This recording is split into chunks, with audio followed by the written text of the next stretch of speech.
I attended my first convention without a license. I think it was June 2009 in LA, and he touched my heart.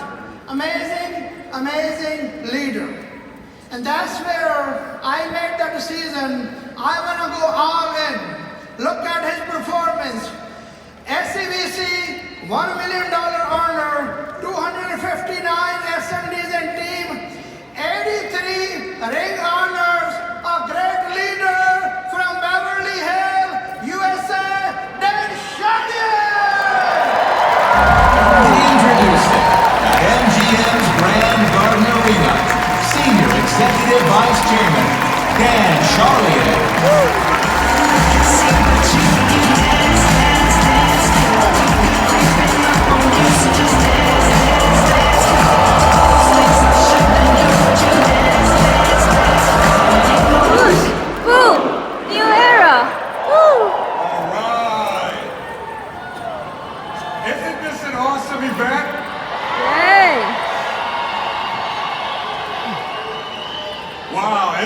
Isn't this an awesome event, you guys?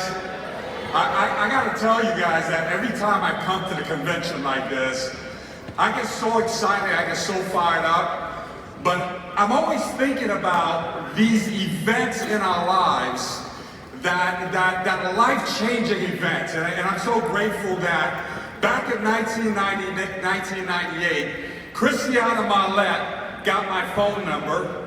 And she called her husband, she called Ed Mylett, and she said, you know, we talked about an individual, we talked about specific recruiting, and I think I found that person that you were looking for.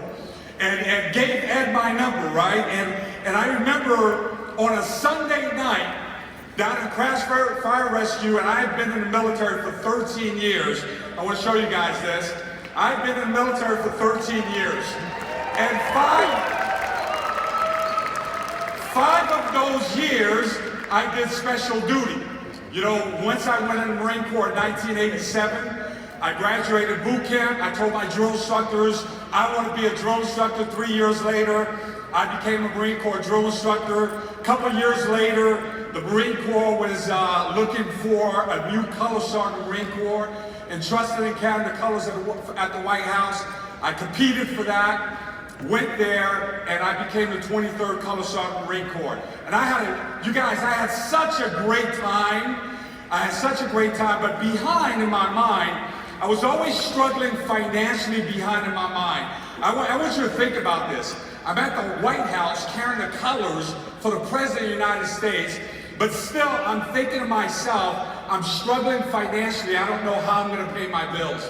Then I got selected to lead the #1 drill team in the world, which was the Marine Corps Solid Drill Team, right? Had a great time doing that. And in 1996, the Marine Corps said, you can go anywhere you want to go. I said, man, I want to go to Southern California. So fast forward, my job in the military is aircraft rescue. Mylett gets my number, and he gives me a call on a Sunday night. And he says, hey, this is Ed Mylett. You don't know me, but our wives work together. I heard a lot of great things about you. I want to give you an opportunity to introduce yourself to me. And I remember saying to him, I looked at your company and I'm not interested. And I remember this like it was yesterday, because he literally started laughing over the phone. So I thought I said something stupid. Now 20 years from now, I look back, I go, wow, that was really stupid, right?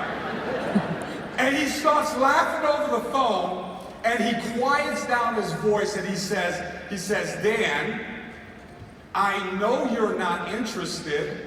How could you be interested in something you know nothing about? That makes sense.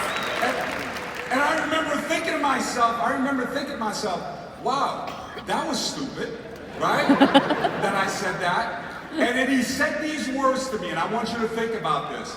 He says, Dan, I will not let this opportunity pass you by. Matter of fact, where are you right now? I'm coming to see you. right? So he drives down, this is a Sunday night, 10 o'clock. He drives down, comes to meet with me, right? And within 10 minutes of having a conversation, and I said, look, I don't really understand 98% of what's coming out your mouth right now. But here's what I know. You look like you're freaking fired up and you're going somewhere. And wherever it is you're going, I want to be a part of it. And then he asked me, he says, well, Dan, if you're really going to do this, why would you be doing it? I said, man, if you can show me, I'm going to be in the Marine Corps for 30 years. I ain't getting out the Marine Corps, right? But here's the deal. I just want to make an extra $1,000 to $2,000 a month. And he said, well, Dan, if you want to make an extra $2,000 a month, why would you want to make an extra $2 grand a month? I said, well, I got a mom. My mom is in New York. She's working 16, 17-hour days. And I want to be able to take the financial pressure off my mom. Can you show me how to do that? He said, yeah, we'll show you how to do that, right? So I get started in WFG. This is in 1998. The extent of my vision is I want to make an extra $1,000 to $2,000 a month. Convention comes up, right? And we have a little small office, and Mylett says, hey, you got to go to convention. And I remember sitting in the general training, thinking to myself, there's no way I can go to convention. Financially, I'm strapped. Financially, I'm broke. I can't go. So we have this conversation. So he sits down with me. He says, hey, Charlie, I noticed you're not registered for convention. And I started giving him an excuse, and he said, stop. This is not a conversation about you giving me excuses on why you can't make it a convention. Here's the deal. This is an event that could potentially change your life. And if you don't have big enough reasons to find a way to make it to this convention, then you probably ain't got what it takes. And I remember thinking to myself, oh my God, this is my shot at the big time, right? So I was like, how am I gonna do it? So I figured out, when you're broke, there's usually a couple other people that are broke. So I found 4 or 5 other people that are broke, and we all jumped into the little hoopty. We all chipped in $10 for gas, and we came to Vegas. We got to Vegas. The only room we could stay in Vegas was a Motel 6. $35 a night, 5 guys, $7 a head, right? And I had a gallon of water, some peanut butter and jelly, and I remember getting up early in the morning, saying, I'm getting up before all of these guys, because you can imagine 5 guys in a little small room, right? And we got 1 bathroom. And I remember thinking to myself, man, I'm gonna get up early. I got up early, and I sat in the top row up there in 1998. And I remember thinking to myself, man, this is incredible. These are great people, great leaders. I remember seeing Rich and Cindy and Monty and Lisa and Jack and Linda and seeing Mylett on stage for the first time and being part of this event in 1998. And I remember leaving that convention thinking to myself, oh my God, this is my shot at the big time, right? And being so fired up. So I get back home, and I'm working aircraft rescue down at the base. And I remember thinking to myself, man, Mylett said, man, this is my shot. So I start working. We start recruiting, start building a base shop.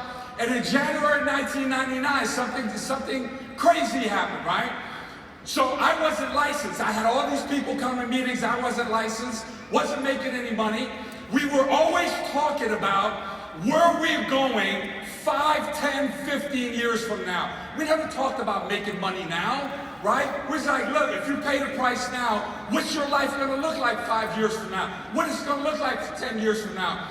So 9, 10 months in the business, Mylett said to me, he said, hey man, I forgot to tell you this, but you gotta get licensed. Charlie, you're supposed to make money, right? And I was like, oh my God. So I get my license. And my first day I get my license, I remember I'm on the 57 freeway. I just passed my test. And I call Mylett. I go, hey man. I said, guess what? He's like, what? I said, man, I just passed my test. And I remember I said, man, we gonna get rich, right? We're so fired up, right? And then, so I get back, and Mylett calls me in his office. He says, hey, I gotta have a conversation with you. I said, what's going on? I said, hey, I know you, he says, I know you love the Marine Corps.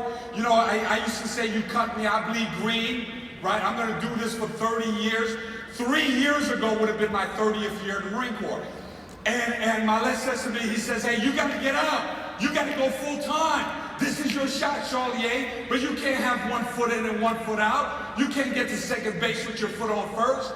And I was just like, oh my God, never thought about getting out.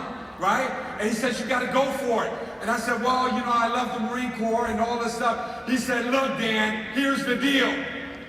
The only reason you're not getting out because you're scared. And you're never going to achieve your dreams if you're not willing to change. If you're not willing to try something new. If you're not willing to go for it. See? And I remember when he said that to me, I thought about it. And I said, you know what? This is my shot at the big time. And I walked away from a 13-year military career, came here full time, and I've been here for 20 years.